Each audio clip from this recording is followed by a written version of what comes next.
We're here with Seth Warman, head of snowmaking at Sugarloaf, and he has a lot to share because it's been a busy summer around here. Seth, it's autumn now, so you've been working for a few months. Got a little bit more work to do before the snow flies, but what's the latest? The latest is a lot of exciting things going on. We're just wrapping up the booster pump house. Got Comp Hill well underway with the CVA project going on there with the new T-bar, and installing 100 new guns and 78 more click hydrants to help get the snow out onto the trails a little faster. 100 guns? 100 more guns. Are those all tower guns? All tower guns. And how will they be operated?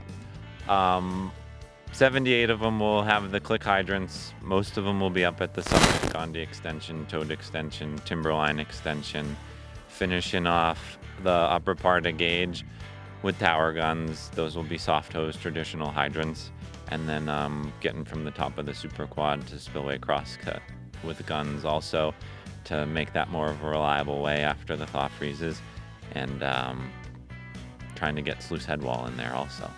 That's some pretty good terrain. Happy to hear that. When you talk about click hydrants, what are you talking about? The click hydrant is an all-in-one hydrant where it combines your air and your water into one hydrant. Your hoses stay hooked up to the gun, and you do all of your adjustments through your hydrant.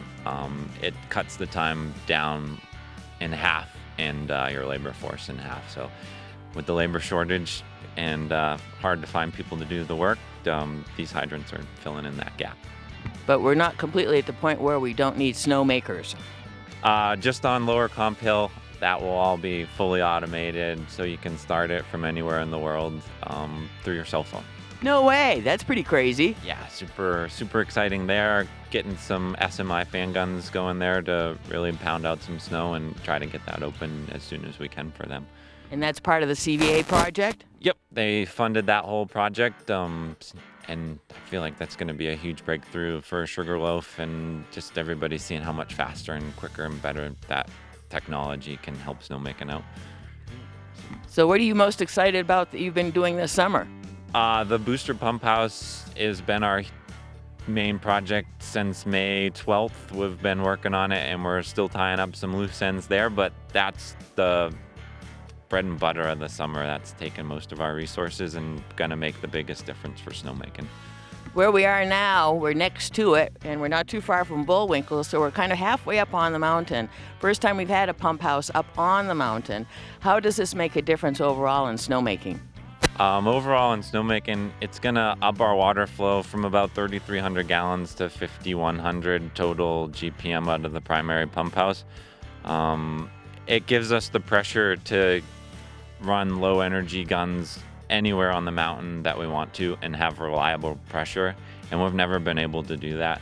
So the savings from the air that we're not going to have to use and the reliability on being able to run any gun that we want whenever we want is huge. It's going to give us 3,000 gallons of water to the upper mountain, which gives us 2,000 to use all the time down low. Huge game changer. Well, I'm pretty excited about that. Can we go have a look? Yeah, we'll go on inside and have a look around. It's still a work in progress, but we're getting there. Inside the new pump house. Is this thing got a name yet, Seth? No name yet. Crusher would like us to come up with one, but we've all been too busy to think of any good names. Well, we'll all be considering what the appropriate name might be. In the meantime, can you explain to us what we're looking at here? So right here we got our 3 pumps. They're 1,000 gallons each. On the far side is where the water's coming in on that light blue pipe. That comes up from West Mountain golf course area. And then those will boost the pressure from about 200 pounds to 750, 800 pounds. Put it into this dark blue pipe, and that's gonna feed going to my left over here. Goes to Lower Timberline bridle chain, and then the other way goes to Kings and Upper Tote Road. Literally, east or west, depending on which way you want it to go. Yep. Oh, wow. They are variable speed drives, so they'll fluctuate themselves as water is needed on the hill. And The controller will be able to see all this down at the bottom of the mountain and run it right from the control room at the compressor building. So nobody needs to be on site here? Nobody needs to be in here. Not even to turn them on or off? Not even to turn them on or off. You can turn them on or off anywhere in the world. So how deep down into the ground do these pumps go here? Those go 8 feet down. There's a 20-inch piece of pipe that we used for a form, and then they drop another can in to shield that, and then the water comes up from the pump house, drips down the side of the can, and then picks it up with the pump. And pushes it out, and away it goes. Away it goes Up at top where we want it to. a high rate of speed. Cool. So what are you most excited about all this, Seth? Other than getting it finished.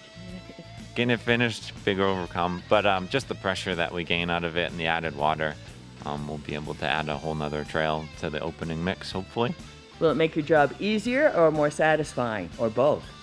Hoping for easier, not sure of that yet, but definitely more satisfying and be able to move a little quicker. Great. Yeah. Well, thanks so much, and good luck for the rest of the operation. Wrap it up, and we're all ready to see it fly. Yeah, I think we're over the hard parts, hopefully. Temperatures dropping, we're there. Yeah,